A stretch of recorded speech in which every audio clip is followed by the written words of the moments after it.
야간 근무는 사람들이 생각하는 것처럼 조용하지만은 않습니다. 어떤 밤은 너무나도 조용해서 그곳에 있어서는 안 될 소리마저 들릴 때가 있죠. 이 이야기는 톤부리 지역의 한 낡은 콘도에서 일어났습니다. 15층짜리 높은 콘도로 사는 사람은 많았지만 밤에는 엘리베이터 작동 소리가 들릴 정도로 고요했습니다. 60세 경비원 피차이 아저씨는 갑작스럽게 아무 말도 없이 그만둔 전임자를 대신해 이곳에 새로 부임했습니다. 아저씨가 근무를 시작한 첫날 밤은 모든 것이 평범해 보였습니다.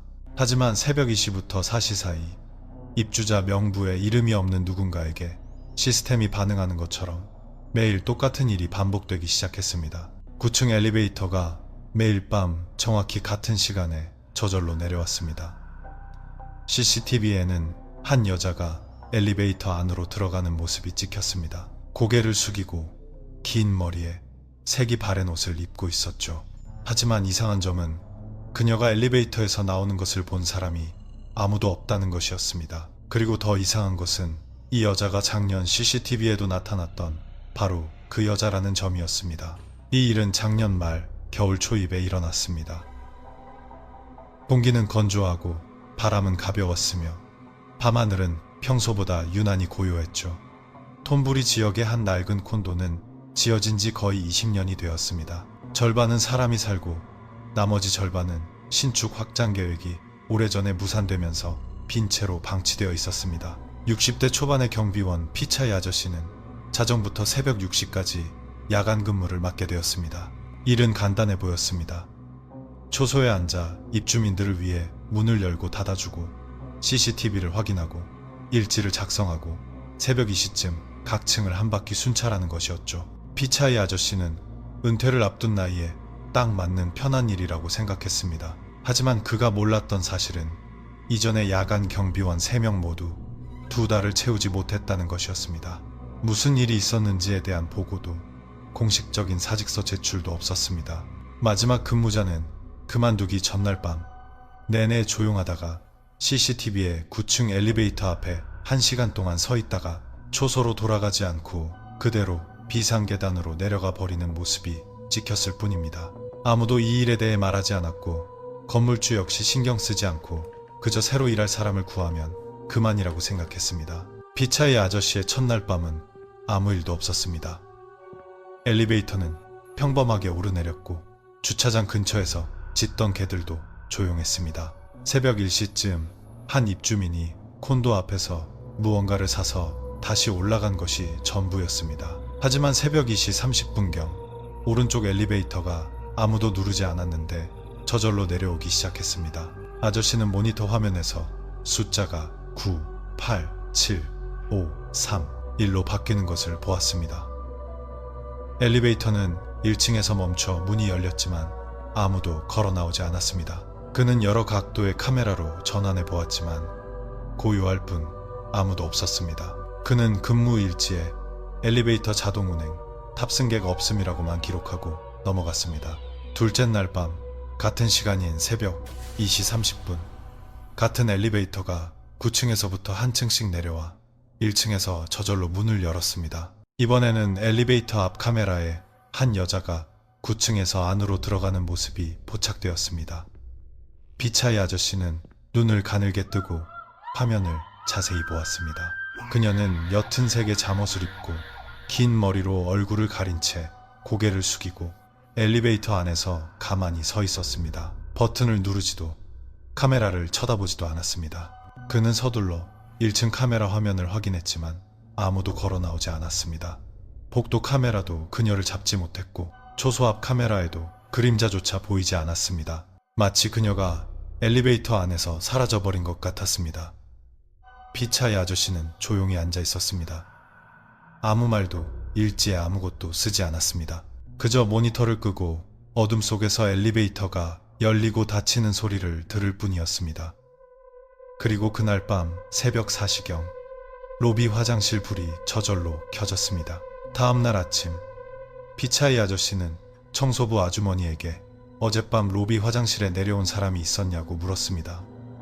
아주머니는 아니요 아저씨, 어젯밤 로비는 11시부터 폐쇄됐어요 라고 대답했습니다. 아저씨는 아무 말 없이 초소로 돌아와 새벽 4시경에 CCTV 영상을 다시 돌려보았습니다. 로비 카메라에는 화장실 문이 열리고 불이 켜진 뒤 문이 서서히 닫히는 모습이 찍혀 있었습니다. 들어가는 사람도 나오는 사람도 심지어 화장실 거울에 비치는 그림자조차 없었습니다.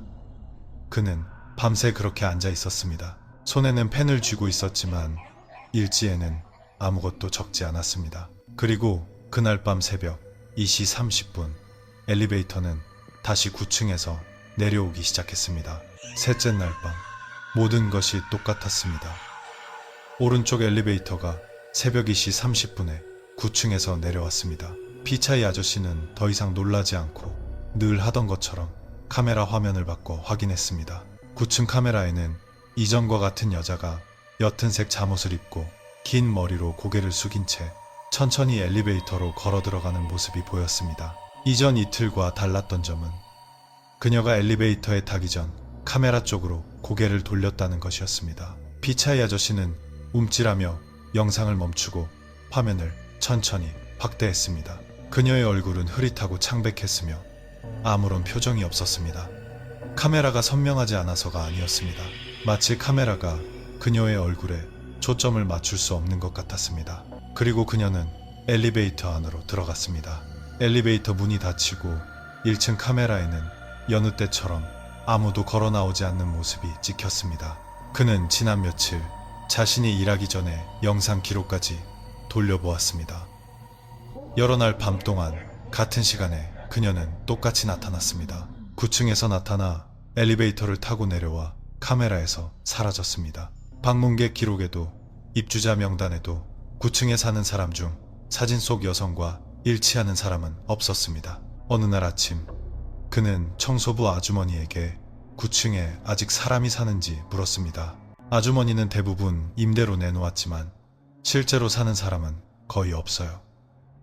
방 하나가 계속 잠겨 있는데 한 번도 열린 적이 없어요. 듣기로는 주인이 몇 년 전에 죽었는데 친척들도 연락이 없다고 하더라고요. 라고 대답했습니다. 피차이 아저씨가 몇 호인가요? 라고 묻자 아주머니는 잠시 침묵하더니 903호요. 라고 답했습니다. 그날 밤 그는 초소에 앉아 새벽 2시 30분을 기다렸습니다. 엘리베이터가 9층에서 한 층씩 내려왔습니다. 9층 카메라에는 903호 문이 그녀가 나올 수 있을 만큼만 살짝 열렸다가 바람도 압력도 없는 듯이 조용히 닫히는 모습이 포착되었습니다. 다음 날 그는 더 이상 기다리지 않았습니다. 9층으로 올라가 903호 문 앞에 섰습니다. 색이 바랜 나무 문, 손잡이에 녹슨 자국, 오래된 열쇠 구멍에는 먼지가 빽빽했습니다. 하지만 눈길을 끈 것은 문 앞에 놓인 작고 낡은 슬리퍼 한 켤레였습니다. 마치 방금 안으로 들어가며 벗어놓은 것처럼 신발코가 문을 향해 있었습니다. 그는 문을 두드리거나 움직이지 않고 가만히 서 있었습니다. 그때 갑자기 복도 끝에서 띵 하는 엘리베이터 소리가 들렸습니다. 9층 오른쪽 엘리베이터 문이 열렸습니다. 안에는 아무도 없었습니다. 하지만 그가 다시 903호 문 앞으로 고개를 돌렸을 때 놓여있던 슬리퍼가 사라지고 없었습니다. 아무도 지나가지 않았고 소리도 카메라에 찍힌 영상도 없었습니다. 방은 여전히 잠겨있고 먼지는 그대로였지만 있던 슬리퍼는 마치 처음부터 없었던 것처럼 사라졌습니다. 그날 아침 9층에서 내려온 후 피차이 아저씨는 아무에게도 말하지 않았고 근무 일지에도 적지 않았습니다. 하지만 그의 마음은 만약 저 문을 열고 들어가면 무엇을 보게 될까라는 질문으로 가득 찼습니다. 그저 궁금한 것인지 아니면 너무나 고요한 카메라 속에 정적을 두려워하는 것인지 알 수 없었습니다. 다음날 밤 아저씨는 평소처럼 근무복을 입고 카메라를 켜고 새벽 2시 30분을 기다렸습니다. 오른쪽 엘리베이터가 여느 때처럼 9층에서 내려왔습니다. 카메라에는 같은 여자가 903호에서 나와 고개를 숙인 채 엘리베이터로 들어가는 모습이 잡혔습니다. 이번에는 카메라를 돌아보지 않았습니다. 그는 영상을 멈춰 화면을 확대한 뒤 손전등을 집어들었습니다. 오늘 밤 그는 올라가서 문을 두드려보기로 결심했습니다. 답을 찾기 위해서가 아니라 적어도 이 모든 것이 화면 속에서만이 아닌 실제로 일어나는 일인지 확인하기 위해서였습니다. 그는 왼쪽 엘리베이터를 탔습니다. 손에는 손전등을 쥐었지만 켜지는 않았습니다. 9층의 긴 복도에는 희미한 등 하나가 약하게 깜빡이고 있었습니다. 그는 903호 앞에 멈춰 섰습니다. 문은 여전히 굳게 닫혀 있었고 방 안에서는 아무 소리도 들리지 않았습니다. 그는 숨을 깊게 들이쉬고 가볍게 문을 두드렸습니다. 아무 대답이 없었습니다. 그는 다시 더 크게 두드렸습니다. 여전히 조용했습니다. 하지만 바로 그때 등 뒤에서 엘리베이터 소리가 띵 하고 울렸습니다. 오른쪽 엘리베이터 문이 텅 빈 채 열려 있었습니다. 그가 다시 돌아보자 903호 문이 살짝 열려 있었습니다. 문 손잡이가 얼음장처럼 차가웠습니다. 그는 문을 밀고 안으로 들어갔습니다. 방 안은 어두웠고 퀴퀴한 냄새와 오래된 향 냄새가 섞여 희미하게 풍겼습니다. 그는 손전등을 켜 방 안을 비췄습니다. 가구도 살림살이도 없었습니다. 방 중앙에 놓인 낮은 탁자 위에는 낡은 나무 액자가 엎어져 있을 뿐이었습니다. 그는 다가가 액자 속 사진을 들여다보았습니다. 옅은 색 잠옷을 입고 긴 머리를 한 여자가 침대 앞 탁자에 앉아 옅은 미소를 짓고 있는 사진이었습니다. 액자 밑에는 낡은 종이 조각이 있었습니다. 노트에서 찢은 듯한 종이에는 알아보기 힘든 글씨체로 이렇게 쓰여 있었습니다. 먼저 자요. 내가 내려가서 건물을 지켜줄게요. 그는 가만히 서 있었습니다. 손이 떨리기 시작했고 손전등 불빛이 약하게 흔들리다 방 왼쪽 구석을 비췄습니다. 그곳에는 낡고 뿌연 거울이 있었지만 일부 모습은 비추고 있었습니다. 거울 속에는 자신의 그림자와 바로 등 뒤에 서 있는 또 다른 그림자가 보였습니다. 숨소리가 들릴 만큼 가까이 있었습니다. 그는 뒤를 돌아봤습니다. 아무도 없었습니다. 방은 여전히 비어있고 소리도 움직이는 것도 없었습니다. 하지만 거울 속의 그 그림자는 여전히 그곳에 있었습니다. 그는 뒷걸음질쳐 방 밖으로 나와 천천히 문을 닫았습니다. 경첩에서 삐걱하는 소리가 났습니다. 마치 오랫동안 열린 적이 없었던 것처럼 그가 엘리베이터로 돌아왔을 때 엘리베이터는 여전히 문이 열린 채 마치 누군가를 기다리는 것처럼 그를 맞았습니다. 그는 타지 않고 그저 문 닫힌 버튼을 누른 뒤 비상계단으로 내려왔습니다. 아침에 그는 근무 일지에 단 2줄만 적었습니다. 엘리베이터 정상 운행, 903호 움직임 없음.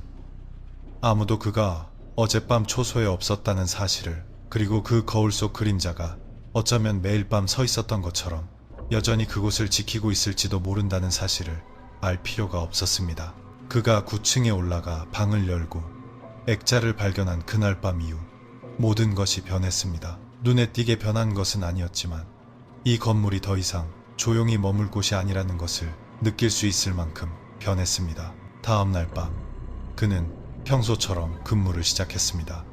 모니터를 켜고 초소에 불을 켰지만 여느 때처럼 9층 카메라를 주시하지 않았습니다. 보고 싶지도 알고 싶지도 마주치고 싶지도 않았습니다.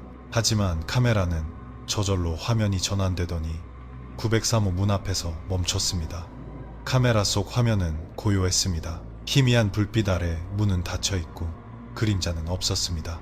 그는 애써 외면하며 일지를 쓰려고 고개를 숙였지만 모니터의 불빛이 서서히 어두워지는 것을 느꼈습니다. 그가 고개를 들자 카메라 화면은 그대로였지만 이제 그 여자가 카메라 바로 앞에 서 있었습니다. 렌즈에서 1m도 안 되는 거리였습니다. 그녀는 똑바로 서서 긴 머리로 얼굴을 가린 채 거의 카메라 렌즈에 얼굴을 대고 있었습니다. 화면은 마치 그녀에게만 시간이 멈춘 것처럼 움직이지 않았습니다. 그는 화면을 끄려고 손을 뻗었지만 리모컨의 전원 버튼은 작동하지 않았습니다. 그는 그 정지된 화면을 약 10초간 바라보았습니다. 그러다 화면이 푹 하고 꺼졌습니다. 모니터는 아무 일도 없었다는 듯이 모든 카메라를 비추는 전체 화면으로 돌아왔습니다. 그는 멍하니 앉아 무엇을 해야 할지 몰랐습니다. 시계를 보니 2시 38분이었습니다.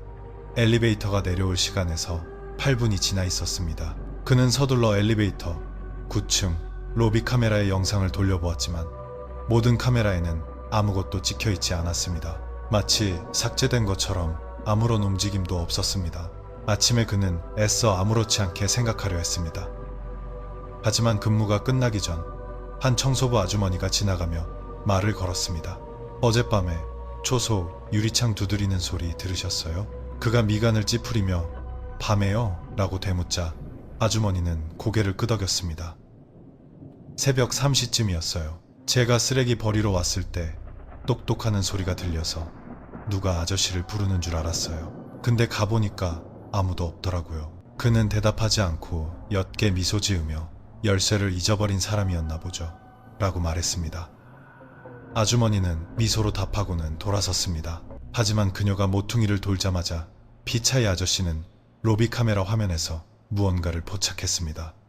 아주머니의 등 뒤에 30cm도 안 되는 거리에서 그녀의 흐릿한 형체가 소리도 그림자도 없이 조용히 따라 걷고 있었습니다. 그는 서둘러 카메라를 전환했지만 화면은 사라졌습니다. 카메라는 초소를 비추는 화면으로 돌아왔습니다. 그리고 초소 앞 유리창 틈새에 쪽지 한 장이 꽂혀 있었습니다. 그는 문을 열고 나가 그 종이를 집어들었습니다. 거기에는 알아보기 힘든 글씨체로 이렇게 쓰여 있었습니다. 절 보고 있었군요. 저도 아저씨를 보고 있어요. 초소 유리창에 꽂힌 쪽지를 발견한 그날 밤 이후 피차이 아저씨는 더 이상 모니터를 정면으로 바라보지 않았습니다. 그는 카메라에 등을 돌린 채 떨리는 손으로 일지를 썼습니다. 등 뒤에서 손가락 끝으로 모니터를 가볍게 누르는 듯한 희미한 노크 소리가 계속 들려왔습니다. 그는 감히 돌아보지 않았습니다. 그녀가 자신이 보고 있다는 것을 이미 알고 있다는 사실을 알았기 때문입니다. 다음 날 아침 그는 톤부리 지역의 낡은 임대 아파트 2층에 있는 작은 자신의 방으로 돌아왔습니다. 아무도 그가 무슨 일을 하는지 몰랐고 그 역시 말한 적이 없었습니다. 하지만 그날 밤 그가 잠자리에 들려 할 때 방 뒤편에서 이상한 소리가 들려왔습니다. 작은 유리 거울을 가볍게 반복적으로 두드리는 듯한 소리였습니다. 똑똑똑. 그가 가서 확인해 보니 그 소리는 화장실 문에 걸린 거울에서 나고 있었습니다. 아무것도 없었습니다. 그림자도 손자국도 없었습니다. 하지만 그가 등을 돌리는 순간 이전과 똑같은 소리가 다시 들려왔습니다. 강하지도 빠르지도 않았지만 분명했습니다. 그는 수건을 가져와 거울을 덮어두고 다시는 돌아보지 않았습니다. 다음 날 밤 그는 평소처럼 출근했습니다. 모니터를 켜고 일지를 폈지만 감히 9층 카메라의 영상은 보지 못했습니다. 새벽 2시 30분경 모든 모니터가 순간적으로 꺼졌습니다. 화면이 약 5초간 완전히 까맣게 변했다가 다시 켜지더니 경비 초소 앞을 비추는 카메라 화면에서 멈췄습니다. 그리고 그 화면 속에 그녀가 서 있었습니다. 조용히 고개를 숙인 채 문에서 1m도 안 되는 거리에 서 있었습니다. 전날 밤과 같았지만 이번에는 그녀의 손이 천천히 올라오더니 손가락으로 화면을 그를 똑바로 가리켰습니다. 그는 몸이 굳은 채 가만히 앉아 있었습니다. 손에는 근무일지를 꽉 쥐었고 식은땀이 흘러 손이 차갑게 마비될 지경이었습니다. 화면 속에는 소리도 다른 움직임도 없이 오직 그녀가 그를 가리키고 서 있는 모습만이 몇 분간 이어졌습니다. 그러다 화면은 다시 꺼졌습니다. 아침에 그는 일지를 전혀 쓰지 않았습니다. 펜을 내려놓고 다음 주 안에 그만두기로 마음먹었습니다. 하지만 돌아가기 전 그는 로비로 가서 관리사무소 직원에게 903호 주인을 아는지 물었습니다. 직원은 이렇게 대답했습니다. 그 방은 소유권이 이전된 지 거의 10년이 됐어요. 진따나라는 여자분 이름으로 되어 있는데 작년에 사망했습니다. 아직 아무도 서류를 처리하러 오지 않았어요. 그는 사진을 보여달라고 했습니다. 직원은 서류철에서 낡은 신분증 사본 한 장을 꺼내 보여주었습니다. 사진 속 여자는 그가 카메라에서 본 바로 그 사람이었습니다. 잠옷을 입고 긴 머리에 무표정한 얼굴, 사진 속에서도 그를 똑바로 쳐다보는 듯한 눈빛이었습니다. 그는 침묵했습니다. 그날 밤 그는 근무를 서지 않기로 결심했습니다. 상사에게 전화해 아프다는 핑계로 하루 휴가를 냈고 임대 아파트 방에 조용히 앉아 있었습니다. 하지만 출근하지 않았음에도, 카메라를 켜지 않았음에도 그날 밤 새벽 2시 30분 방문을 3번 두드리는 소리가 들렸습니다. 똑똑똑. 문 앞에는 아무도 없었고 발소리도, 복도를 걷는 그림자조차 없었습니다. 하지만 어젯밤 그가 수건으로 덮어두었던 거울의 수건이 바닥에 떨어져 있었습니다. 그리고 그 거울 속에는 그의 그림자와 그의 등 뒤에 바싹 붙어 서 있는 또 다른 그림자가 비치고 있었습니다.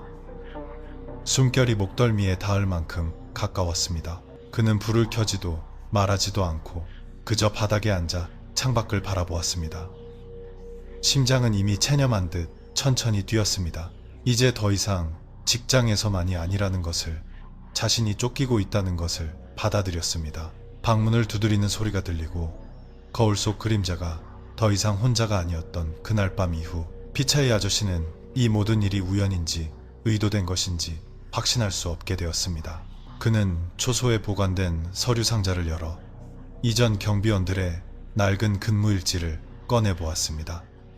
그의 전임자였던 손포는 3개월 전에 갑작스럽게 그만두었습니다. 손폰의 근무일지 첫 몇 페이지는 평범했습니다. 몇 시에 출근했고 엘리베이터는 어떻게 작동했으며 몇 명의 입주민이 드나들었는지 등이 적혀 있었습니다. 하지만 50일째가 지나자 무언가 이상해지기 시작했습니다. 사건 기록란에 오른쪽 엘리베이터 자동 운행, 9층 이상한 움직임 있음, 들어간 사람은 있는데 나온 사람은 없음과 같은 문구들이 적혀 있었습니다. 그리고 거의 마지막 페이지에는 단 한 문장만 쓰여 있었습니다. 오늘 그녀는 오랫동안 카메라를 쳐다봤다. 내가 보고 있다는 걸 아는 것 같았다. 피차이 아저씨는 글을 읽고 침묵했습니다. 손이 차가워졌습니다. 두려워서가 아니라 방금 본 문장이 바로 전날 밤 자신이 겪은 일과 똑같았기 때문이었습니다. 그는 마지막 페이지를 넘겨보았습니다. 거기에는 다른 페이지와는 다른, 알아보기 힘든 글씨체로 쓴 쪽지가 있었습니다. 근무일지가 아니라 짧은 메시지였습니다. 그녀는 아무도 떠나길 원치 않아. 만약 그녀가 카메라 밖으로 나오기 시작한다면 그때는 아무도 여기서 나갈 수 없다는 걸 알아야 해. 그는 일지를 덮고 주차장으로 나가 조용히 담배를 피웠습니다. 그의 임대 아파트 방에도 문제가 생기기 시작했습니다. 화장실 거울이 특정 각도에서는 그의 모습을 비추지 않았습니다. 초소에 있던 쪽지가 그의 방 책상 위에 나타났습니다. 가져온 적이 없는데도 말입니다. 그리고 어젯밤 잠에서 깼을 때 그의 휴대폰 갤러리에는 새로운 사진이 있었습니다. 초소에서 잠든 자신을 높은 각도에서 찍은 CCTV 사진이었습니다. 사진 속에는 누군가 그의 등 뒤에 서서 고개를 숙여 그를 내려다보고 있었습니다. 그림자가 거의 하나의 몸처럼 겹쳐질 만큼 가까이 있었습니다. 다음날 밤 그는 모니터를 켜지도 아무것도 보지 않기로 결심했습니다. 어두컴컴한 초소에 작은 불만 켠 채 조용히 앉아 있었습니다. 하지만 새벽 2시 30분 초소의 불이 훅 하고 꺼졌습니다. 그가 일어나 스위치에 손을 대기도 전에 모든 모니터 화면이 저절로 켜졌습니다.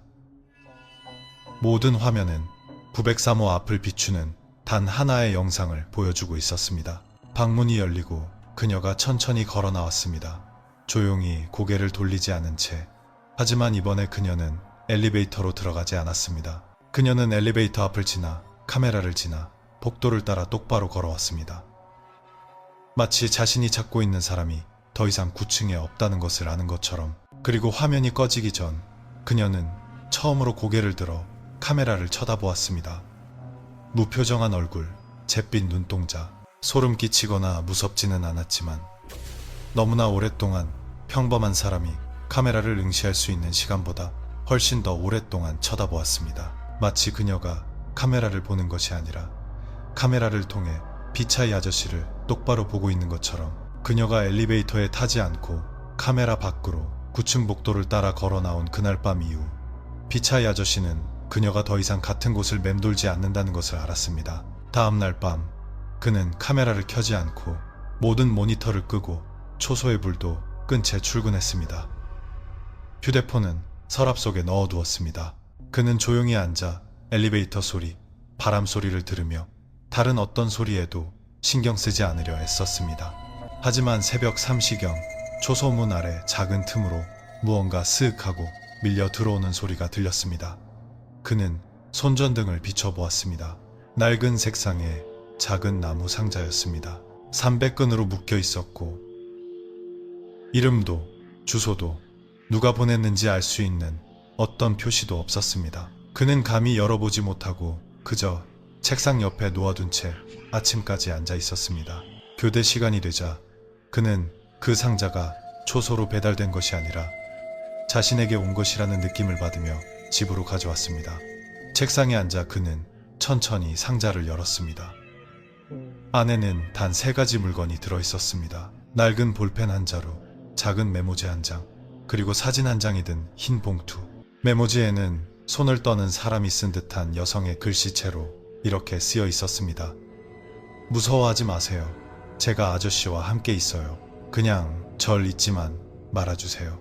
봉투 속 사진은 그가 초소에서 잠들었을 때 카메라에 찍혔던 바로 그 사진이었습니다. 높은 각도에서 그녀가 그의 등 뒤에 아주 가까이 서 있는 모습. 하지만 이 사진은 이전처럼 흐릿하지 않았습니다. 그녀의 얼굴이 선명했습니다. 귀신의 모습도 섬뜩한 모습도 아니었습니다. 그저 카메라를 똑바로 응시하는 얼굴이었습니다. 감정이 드러나지 않는 표정이었지만 그녀의 눈 속에는 무언가 아주 슬픈, 그리고 더 이상 누구에게도 버림받고 싶지 않다는 감정이 담겨 있는 듯 했습니다. 그는 모든 물건을 서랍에 넣고 닫아둔 채 다시는 그 이야기를 꺼내지 않았습니다. 하지만 그날 이후 매일 밤 새로운 상자가 초소 문 밑으로 들어왔습니다. 모든 상자 안에는 그가 사용하지는 않지만 마치 누군가 그가 과거에 가졌던 것을 잘 아는 듯한 작은 물건들이 들어있었습니다. 어느 날 밤 상자 안에는 그가 어릴 적 시골집에서 쓰던 것과 비슷한 무늬의 나무 빗이 들어있었습니다. 또 다른 밤에는 그의 어머니가 제사 때 사용하시던 것과 같은 노란빛이 도는 주황색의 작은 초가 들어있었습니다. 그리고 바로 그날 밤 그는 초소에서 잠들었다가 한밤중에 깨어났습니다. 목덜미에 가벼운 숨결이 느껴졌습니다. 마치 등 뒤에 앉은 사람이 그를 조용히 아주 가까이에서 쳐다보는 것 같았습니다.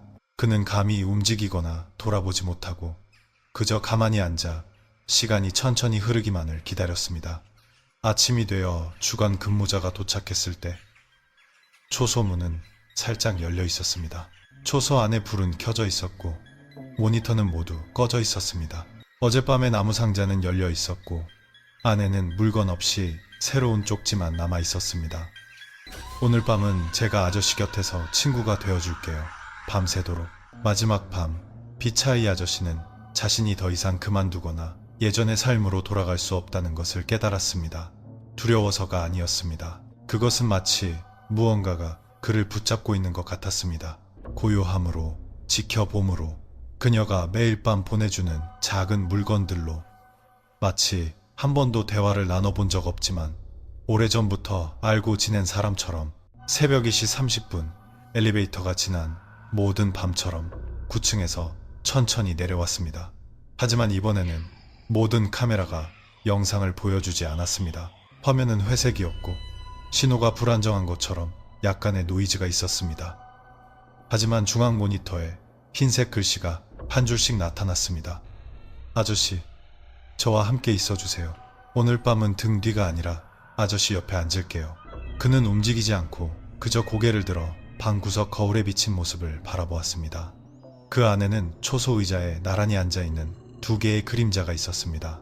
왼쪽 그림자는 그였고 오른쪽 그림자는 긴 머리를 한 채 조용히 그의 어깨에 머리를 기댄 모습이었습니다. 소리도 말도 없었지만 그 순간 그는 지난 몇 달 동안 단 한 번도 진정으로 혼자였던 적이 없었다는 것을 느꼈습니다. 다음날 아침 주간 근무조는 피차이 아저씨가 집에 돌아오지 않았다고 보고했습니다.